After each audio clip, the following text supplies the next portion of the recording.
সামনেই বিধানসভা নির্বাচন। রাজ্যে যখন উন্নয়নকে হাতিয়ার করে ক্ষমতা ধরে রাখতে চাইছে তৃণমূল, একদিকে যখন রাজ্যের মুখ্যমন্ত্রী উন্নয়নের কথা বলছেন, রাজ্য জুড়ে চলছে উন্নয়নের কাজ, গ্রামে গ্রামে চলছে উন্নয়নের খসড়া নিয়ে ট্যাবলোর টহল, ঠিক সেই সময় কাঁকসার জেলা পরিষদের কর্মাধ্যক্ষ আর উপপ্রধানের লড়াইয়ের অস্বস্তি বাড়ল তৃণমূলের।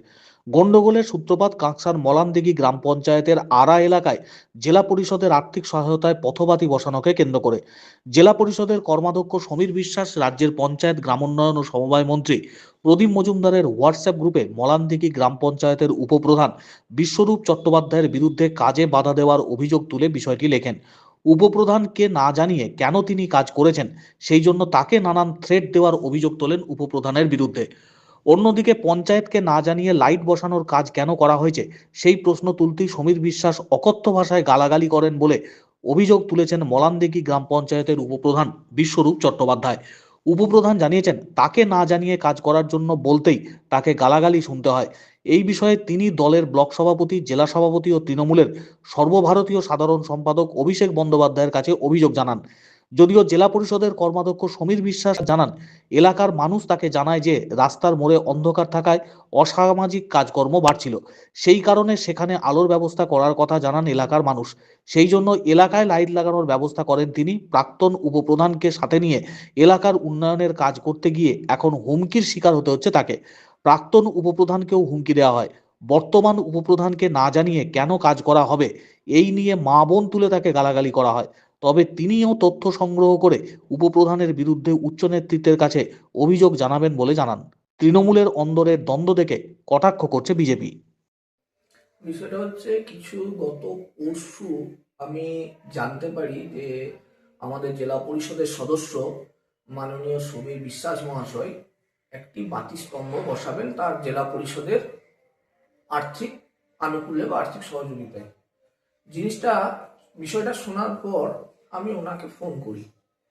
তো ফোন করার পর আমি ওনাকে জিজ্ঞাসা করি যে বিষয়টা কি। তো উনি বলেন যে হ্যাঁ, আমি একটা বাতিস্তম্ভ বসাবার পরিকল্পনা নিয়েছি আর গ্রামের ওখানে। আমি তখন ওনাকে জিজ্ঞাসা করি যে আপনি যে বাতিস্তম্ভ বসানোর পরিকল্পনা নিয়েছেন খুবই ভালো, সাধুবাদ জানাই, কিন্তু আপনার তো উচিত ছিল আমাকে একবার জানানোর। তো উনি তখন হট করে নোংরা ভাষায় আমাকে গালিগালাজ শুরু করে দেন। উনি বলেন যে তোমার মতন উপপ্রধানকে আমি জানানোর প্রয়োজন মনে করি না, তোমার মতন উপপ্রধান অনেক আছে। একটা নোংরা ভাষা ব্যবহার করলেন, যেটা আমি হয়তো আপনাদের এই সামাজিক মাধ্যমে বলতে পারবো না।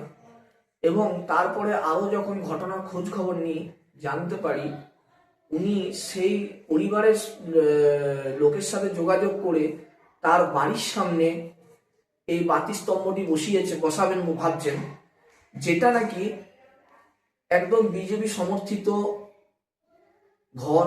এবং আমি যখন 2023 সালে পঞ্চায়েত নির্বাচনে প্রতিদ্বন্দ্বিতা করি বা নির্বাচনে লড়ি, তখন সেই পরিবারেরই ছেলে মৃত্যুঞ্জয় চ্যাটার্জি আমার সাথে বিজেপির হয়ে প্রতিদ্বন্দ্বিতা করে এবং সে পরাজিত হয় এবং আমি মানুষের ভোটে পঞ্চায়েত সদস্য নির্বাচিত হই।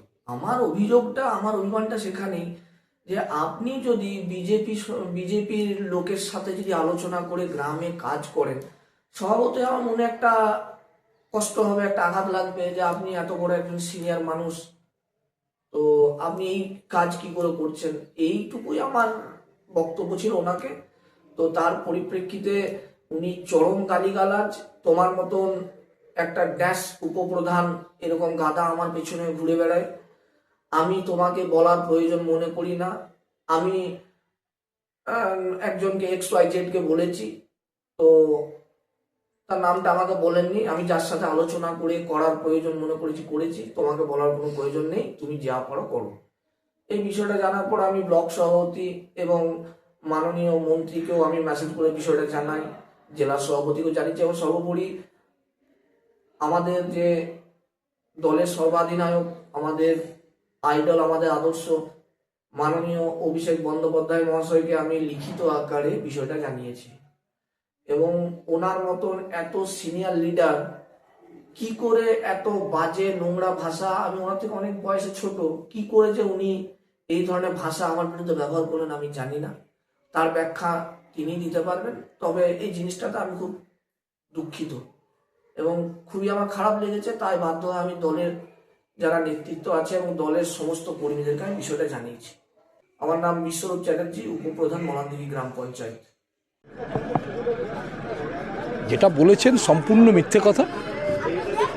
আমি ওখানকার এলাকার ওই গ্রামের আড়া গ্রামের দীর্ঘদিনের আমাদের দলের কর্মী, বহু পুরাতন কর্মী, যে এক সময় মলানদিঘি গ্রাম পঞ্চায়েতের উপপ্রধান ছিল ইন্দ্রজিৎ চ্যাটার্জি, এবং আরও কিছু গ্রামের বাসিন্দা যারা আমাকে আবেদন করেছিলেন যে গ্রামে একটি প্রাইমারি স্কুল আছে, সেই প্রাইমারি স্কুলটা সন্ধ্যের দিকে হলে অন্ধকার হয়ে যাওয়ায় ওখানে অনেক কিছু অসামাজিক কাজকর্ম হতে পারে, তাই আপনার দ্বারা যদি সম্ভব হয় জেলা পরিষদের পক্ষ থেকে একটা হাইমাস লাইটের ব্যবস্থা করে দিলে ভালো হয়। আমি বলেছিলাম যে সেরকম সুযোগ আসলে আমি নিশ্চয়ই সেটা করব। তো আমি যথারীতি 15 CFCর কাজে আমি ওটা কাজটা দিয়েছিলাম এবং সেটা আশা করি কিছুদিনের মধ্যেই সেটা হবে। এই কথাটা উনি হয়তো জানতে পেরেছেন। তো এর আগেও আমি ওনাকে অনেক কাজ আমি দিয়েছি দেখাশোনার জন্য, ব্যাপার বলার জন্য। তার মধ্যে একটি বড় কাজ, একটি ড্রেন আমি ওখানে জেলা পরিষদ থেকে করতে চেয়েছিলাম এবং সেই সব কিছু হয়ে গিয়েছিল। সেখানে ইঞ্জিনিয়াররা এসে জায়গা দেখে সব কিছু গিয়ে সব হয়ে গিয়েছিল, কিন্তু সেই ড্রেনটি হলো না। পরে জানা গেল যে সেখান থেকে নাকি একটি মাটি কুড়লে খুব কাছাকাছি নাকি হাই পাওয়ারের ইলেকট্রিক তার যাচ্ছে, তার জন্যই ওই জায়গাটা করা সম্ভব নয়। কিন্তু তার বিপরীতে অনেক জায়গা ছিল, একটি গ্রাউন্ড আছে ওখানে আড়া গ্রামের, সেই গ্রাউন্ডের পাশের থেকে পঞ্চায়েত বিগত পঞ্চায়েত তারা ড্রেন করেছিল। সেই ড্রেনের সাথে এই ড্রেনটিকে যুক্ত করে দিয়ে ওখানকার সমস্যা মেটানো যেত, কিন্তু উপপ্রধান যিনি এখন বর্তমানে আছেন তিনি কিন্তু সেটা করে উঠতে পারেননি। এইরকমভাবে অনেক কাজ ওখানে তিনি সেভাবে ঠিকমতো করে করতে পারছেন না। আমরা ওখানে জেলা পরিষদের রাস্তা করবার জন্য ওখানে বিভিন্ন মানুষ তারা রাস্তার পাশে জায়গা অ্যাকোয়ার করে রেখে দিয়েছে, তাকে বলা হয়েছে এবং সেটা প্রশাসনকে জানানো হয়েছে। এবং উপপ্রধান হিসেবে যেহেতু তিনি ওইখানকারই বাসিন্দা, তাই তাকেও বলা হয়েছে এবং সেটি বিশেষ করে যিনি বলেছেন তিনি হচ্ছেন ওই এলাকার সোশ্যাল ওয়ার্কার বরুণ ঘোষাল মহাশয়। তিনি চেষ্টা করেছেন যে সেগুলো সরিয়ে দিলে জেলা পরিষদ রাস্তাটা চওড়া করে করতে পারবে, কিন্তু এখনও পর্যন্ত সেই উপপ্রধান সেই জায়গাটাকে, সেই অ্যাকোয়ার করা জায়গা মানুষ যারা করে রেখেছে সেটাকে ক্লিয়ার করতে পারেনি, ফলে আমরা জেলা পরিষদ থেকে সেখানে রাস্তা চওড়া করতে পারছি না। এইরকমভাবে বিভিন্নভাবে সেখানে বড় বড় বিল্ডিং তৈরি হচ্ছে। সেই সব বিল্ডিং তৈরি হচ্ছে, তারা যে জল নিষ্কাশন ব্যবস্থা, সেই জল নিষ্কাশন ব্যবস্থা সেসব সরু সরু ড্রেন, তো সেই সব ড্রেনগুলোকে সেখানে অত বড় বড় বিল্ডিং তৈরি হচ্ছে, অথচ তাদের জল কোথা থেকে যাবে সেই নিয়ে আমরা দরবার করছি। আমরা বলেছি উপপ্রধান সেগুলোকেও সেভাবে দেখছে না যে সেই সব জল নিষ্কাশন কীভাবে সেখান থেকে হবে।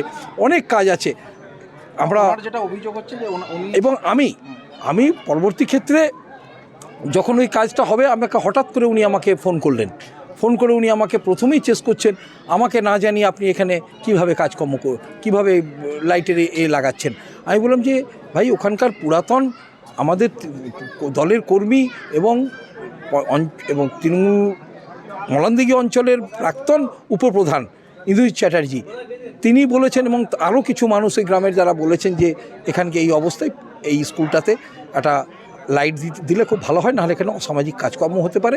আমি তার কথা শুনে সেই জায়গাটাকে আমি হয়তো করেছি না, আপনি করছেন আমাদেরকে জানাচ্ছেন না, আপনি লোকজন চেনেন না, আপনি বিজেপির লোকজনদের সাথে কথা বলে আপনি তাদের কথা বলে আপনি কাজকর্ম করছেন।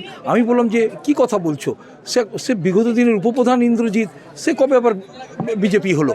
তো সে তো তৃণমূলের ছেলে এবং সে মলানদিঘি অঞ্চলের প্রাক্তন উপপ্রধান, সে আমাদের দলের সাথে সে সবসময় থাকে। তো তার কথাতে আমি সেখানটা করেছি, তো আমি এটা কী অন্যায় এমন করেছি? তো বিগত দিনে যখন আরও বেশি কাজ হবে, তোমাকে অনেক কাজ আমি তোমাকে দিয়েছি, তুমি সেগুলোকে সাকসেস করতে পারোনি। তো আবার যদি আগামী দিনে জেলা পরিষদ কোনো কাজ করবে আমি তোমার সাথে কথা বলব। তো সেই অবস্থা শুনে তিনি উত্তেজিত হয়ে আমাকে বিচ্ছিন্নভাবে সে থ্রেট করা এবং তিনি সে বাজে ভাষায়, তিনি একজন শিক্ষিত ছেলে, তিনি নাকি লয়ার, তো তিনি এইরকমভাবে আমাকে একটা সিনিয়র, আমি দীর্ঘদিনের একজন পুরনো দলের কর্মী এবং আমি আজকে দীর্ঘ জেলা পরিষদে আমি আজকে কর্মরত। আজকে সারা কাকসা ব্লকে আমি বহু কাজকর্ম করেছি জেলা পরিষদের পক্ষ থেকে, আজ পর্যন্ত কেউ আমাকে কোনো রকম কোনো খারাপ ব্যবহার করেনি।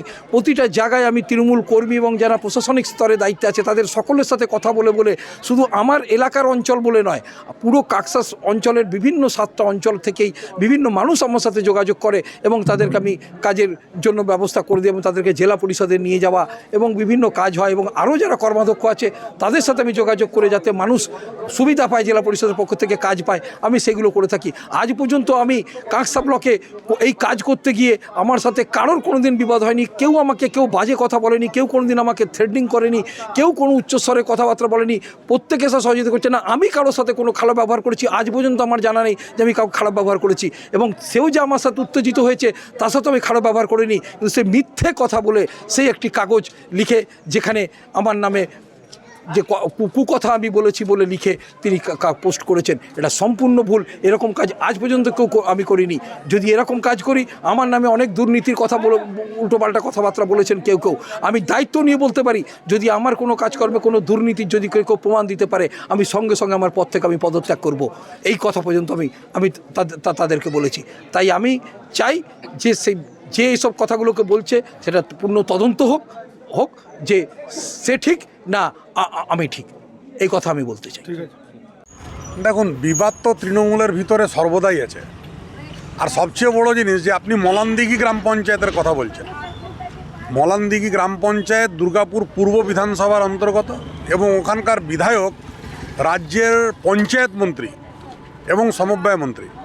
তো একজন পঞ্চায়েত মন্ত্রী নিজের ত্রিস্তর পঞ্চায়েতকে সামাল দিতে পারছে না নিজের ক্ষেত্রে, তিনি পুরো রাজ্যের মন্ত্রী,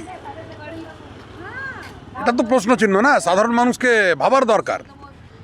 আর যে তৃণমূলের মধ্যে এত অন্তর্কলহ তার কারণ একটাই, যে কাটমানির খেলা। আমি জানতে পারলাম না, আমার কাটমানি আমি পেলাম না, কারণ কাটমানির উপরেই তো তৃণমূল কংগ্রেস দাঁড়িয়ে আছে। এটাই বাস্তব চিত্র। আর পশ্চিমবঙ্গবাসীকে মাস 4-5 ভুগতে হবে এদেরকে, তারপরে এদের বিদায় অতি অবশ্যম্ভাবী। আপনার নাম? আমার নাম রমন শর্মা, সহসভাপতি ভারতীয় জনতা পার্টি বর্ধমান জেলা।